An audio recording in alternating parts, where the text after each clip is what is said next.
But it is also crunch time in the presidential race. Those first votes closing in. Just 6 days until Iowa. Democratic candidates Hillary Clinton and Bernie Sanders facing off last night in a town hall. Everything from taxes to health care on the table. ABC's Cecilia Vega is on the campaign trail there in Des Moines, Iowa. Good morning, Cecilia. Robin, good morning to you. A very chilly campaign trail this morning. A tough night indeed, and a very tough day ahead with all the stops these candidates are making. This is it, their final chance to make their case. Overnight, the closing arguments. It's a tough campaign, and it should be, because it's the hardest job in the world. Hillary Clinton and Bernie Sanders in their final face-off before the Iowa caucuses. They throw all this stuff at me, and I'm still standing. I have been fighting to give kids and women and the people who are left out and left behind a chance to make the most out of their own lives. Taking on the issues like how to pay for universal health care. You are going to raise taxes to do this. Yes, we will raise taxes. And taking on each other. I led the effort against Wall Street deregulation. See where Hillary Clinton was on this issue. On the Republican side, the feud between Donald Trump and Ted Cruz in overdrive. My new battle is with a gentleman named Ted Cruz, because you got to speak the truth. You got to speak the truth. The Canadian, the man from Canada. Cruz hurling an attack right back. Donald Trump, New York values, not ours. And on the campaign trail. Mr. Trump has had a lot to say about me lately. I gotta say, each morning is interesting. I learn something new about myself from Donald every day. That is the fight that seems like it will never end. Trump now says he may skip this week's Republican debate hosted by Fox News. One of the moderators is Megyn Kelly. You'll remember they had that long-running feud. Fox is fighting back this morning saying, quote, "We are very surprised he's willing to show that much fear about being questioned by Megyn Kelly." George. Thanks, Cecilia. And Donald Trump joins us now by phone. Thank you for joining us, Mr. Trump. I want to pick up where Cecilia just left off. It seems like Fox News might be taunting you a little bit, suggesting you're showing fear about being questioned by Megyn Kelly in that debate. No, I have no fear. I don't think she's a good professional. I don't think she's professional at all. She's very biased against me. I've done 6 debates now, George, including one with her. I've won every one of them according to every online poll. If you look at Drudge, so you will be there Thursday? Excuse me? You will be there Thursday? Well, I'm making a decision. I think she's not a professional. I don't think she's a very talented person. I don't think she's a good reporter. I think they can do a lot better than that. I love doing the debates. You know, I just do think they should get competent reporters. They shouldn't use somebody like her. So we should assume you'll be there Thursday night? She's not very good at what she does, I will tell you that. We should assume you'll be there Thursday night?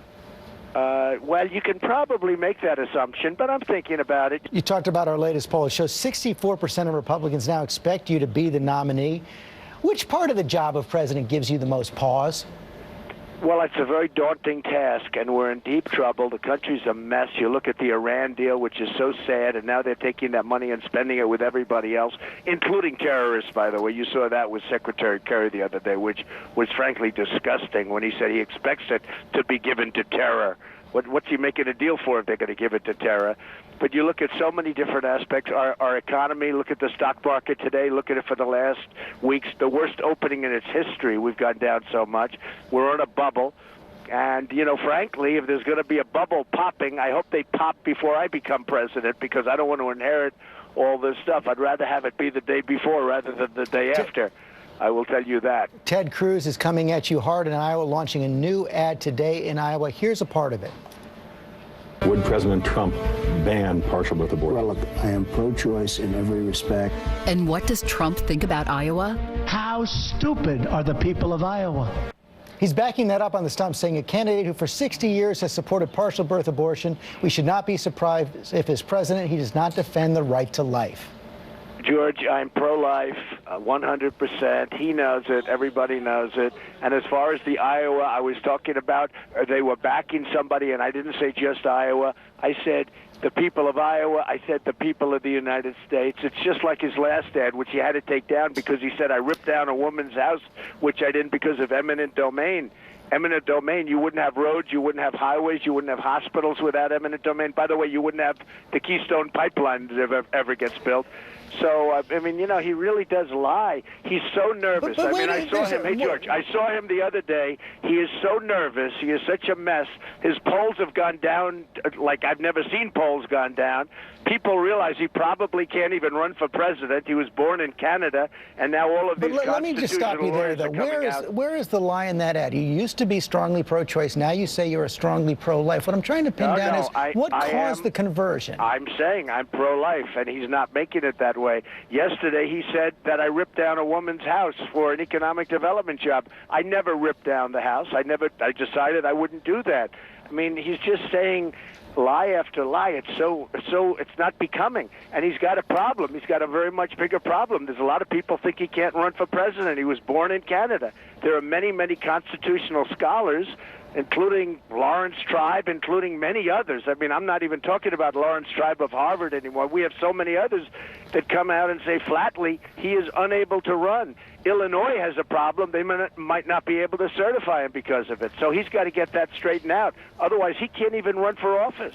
You've got a lot of top Republicans nervous, including Haley Barbour in this morning's New York Times, saying the establishment should rally behind anyone not named Cruz or Trump after Iowa and New Hampshire. How do you respond? Well, look, he's an old-time politician. He's been up in my office looking for money for many times, and he's an old-time politician who's losing his grip.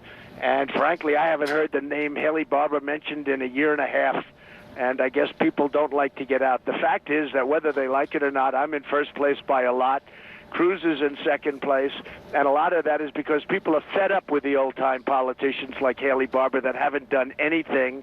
And you look, we have Barack Obama for the last 8 years because of people like Haley Barbour that don't know what they're doing, frankly. They're only good for themselves. They're not good for the people. Mr. Trump, thanks for your time this morning. Thank you very much. You know, our poll on Trump shows an incredible conversion. 6 months ago when he got in, 2/3 Republicans said they would not support him. Right.